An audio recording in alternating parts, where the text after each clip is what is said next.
मुंह मेरा न देखे। देखिए सर, मीडिया बाल बच्चे 4 बाल लगे हैं छोटे छोटे सर, हमारा बेटा हमें ना कॉल के भाग रहा है। ओरिजिनल कागज नहीं रखो।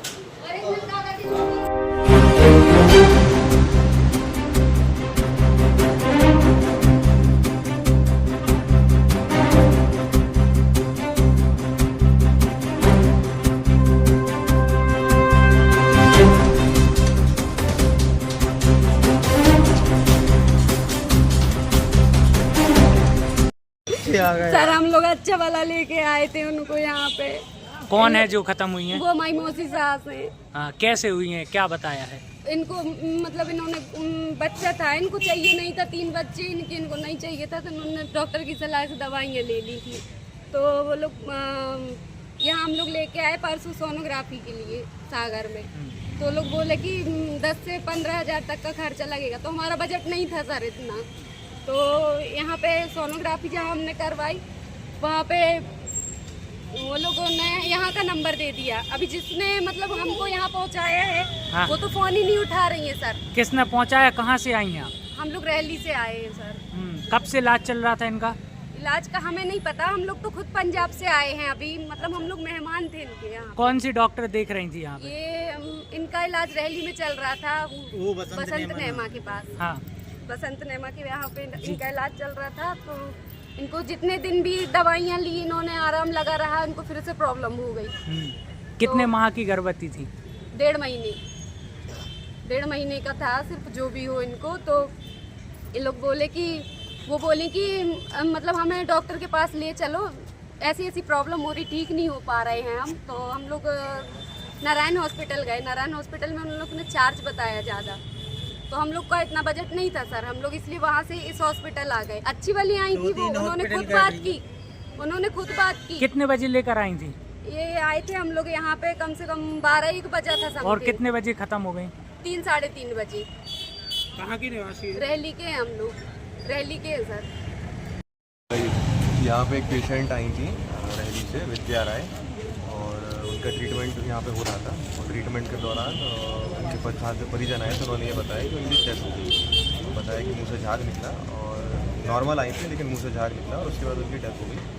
और वो परिजन आए, डॉक्टर से बात की है, तो अभी उनकी बॉडी को PMC हॉस्पिटल भेजा है पोस्टमार्टम के लिए। अब जैसे ही PM रिपोर्ट आएगी उसके बाद क्लियर होगा। और DI साहब से चर्चा हुई है तो भी आवेदन ले रहे हैं FIR के लिए। उसके बाद आगे की जांच में क्लियर होगा कि मेन इशू क्या है। सर, परिजनों की क्या मांग थी? परिजनों की ये मांग है कि जो भी संबंधित डॉक्टर है, जहाँ भी उन्होंने ट्रीटमेंट कराया है, उसके खिलाफ जांच की जाए, और जो भी नियम के अनुसार कार्रवाई बनती है वो कार्रवाई की जाए। और जो बच्चे हैं उनको जो भी सहायता राशि उपलब्ध हो सकती है वो सहायता राशि, और जो भी सहायता हो सकती है उपलब्ध की जाए। ठीक। यहाँ पे एक पेशेंट आई थी रैली से, विद्या राय, और उनका ट्रीटमेंट यहाँ पे हो रहा था। और ट्रीटमेंट के दौरान उनके साथ परिजन आए तो उन्होंने ये बताया कि उनकी डेथ हो गई। तो बताया कि मुंह से झाग निकला, और नॉर्मल आई थी लेकिन मुंह से झाग निकला, और उसके बाद उनकी डेथ हो गई। और वो परिजन आए, डॉक्टर से बात की है, तो अभी उनकी बॉडी को PMC हॉस्पिटल भेजा है पोस्टमार्टम के लिए।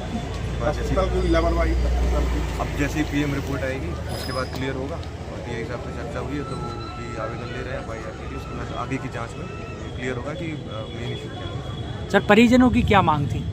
परिजनों की ये मांग है कि जो भी संबंधित डॉक्टर है, जहाँ भी उन्होंने ट्रीटमेंट कराया है, उसके खिलाफ जांच की जाए, और जो भी नियम के अनुसार कार्रवाई बनती है वो कार्रवाई की जाए। और जो बच्चे हैं उनको जो भी सहायता राशि उपलब्ध हो सकती है वो सहायता राशि, और जो भी सहायता हो सकती है उपलब्ध की जाए। ठीक। आज के दौरान मृत्यु हुई है और परिजन काफ़ी गंभीर आरोप लगा रहे हैं, तो क्या है मामला पूरा? ये पेशेंट विद्या नाम की पेशेंट के हमारे पास DNC कराने आई थी। उन्होंने गांव में अपने आप बच्चा गिराने वाली गोली खा ली, फिर उनको 2 महीने से ब्लीडिंग हो रही थी। तो उन्होंने फिर इधर यहाँ पे 2-3 जगह दिखाया, सोनोग्राफी कराई, तो उसमें तो कुछ पीसेज अंदर रह गए, ऐसा आ रहा था। तो उसकी DNC कराने आई थी। तो उनकी अंडर लोकल एनेस्थीसिया DNC करी थी, DNC के लिए एडमिट हुई थी। उनकी DNC करी, वो गुटखा खाती थी पहले से, अभी भी उनके मुंह में गुटके के पूरे स्टेन थे दांत में, और गुटखा भरा हुआ था। तो DNC करने के पहले, अंदर लेटाने के पहले उनको गुटखा वगैरह थुकवाया स्टाफ ने, और कुल्ला करवाया, फिर उनको लिया। फिर उनकी DNC करने के बाद उनको बेड पे शिफ्ट कर दिया। तो तो पलंग पे शिफ्ट होने के समय बात भी करी अच्छे से, बैठ के स्ट्रेचर से वो बेड पे अपने शिफ्ट हुई। फिर पलंग पे बैठे बैठे उनको खांसी आई है, उसके बाद वो सीरियस हो गई। तो उनके साथ वालों ने और सिस्टर लोगों ने बोला कि सीरियस हो रही है पेशेंट, आप देखिए। उसके नाक और मुँह से ऐसे फ्रॉथ क्या बोलते हैं, झाग टाइप का निकलना शुरू हो गया। तो मैं उसको देखने गई तो उसको खांसी चल रही थी बहुत ज़्यादा और मुंह और नाक से ऐसे झाग निकल रहा था।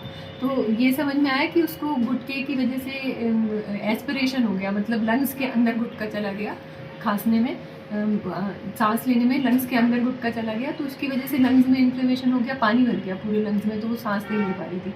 तो उसका हम लोगों ने फिर तुरंत मेडिकल स्पेशलिस्ट को बुलाया, उसका तुरंत इलाज शुरू करा, सक्शन करा, अम्बू बैग से ऑक्सीजन दी, फिर मेडिकल स्पेशलिस्ट आए, उनने इंट्यूबेट करा, फिर उसका बीच में हार्ट बंद हो गया। तो फिर कार्डियोवर्जन भी करा, जो हम लोग वो करते हैं, शॉक देते हैं हार्ट के लिए। हार्ट वापस आया, इको करा हार्ट का, हार्ट चल रहा था। फिर उसको क्योंकि वो सांस नहीं ले पा रही थी और कॉन्शियस नहीं थी, तो उसको हम लोगों ने वेंटिलेटर पे रखने का डिसाइड किया। तो सुयश में डॉक्टर विक्रम जैन सर से बात करके एम्बुलेंस बुला के उसको वहाँ शिफ्ट कराया। उसके साथ वालों को गंभीरता समझा दी थी कि पेशेंट बहुत गंभीर स्थिति में है, कोशिश कर रहे हैं उसको बचाने की, पर पक्का नहीं कह सकते कि अभी बच सकती है इसमें, है ना। तो फिर उसके बाद वहाँ उसको शिफ्ट करा। वहाँ जाते जाते रास्ते में उसका हार्ट फिर से बंद हो गया, तो वो वहाँ वेंटिलेटर पे जा नहीं पाई सुयश में, एम्बुलेंस में ही उसकी डेथ हो गई। जी हाँ, तो मुख्य वजह जो गुटखा खाने वाली हम एस्पिरेशन ही है उसकी प्रॉब्लम, जो कारण कॉज ऑफ डेथ है वो एस्पिरेशन है। ठीक है।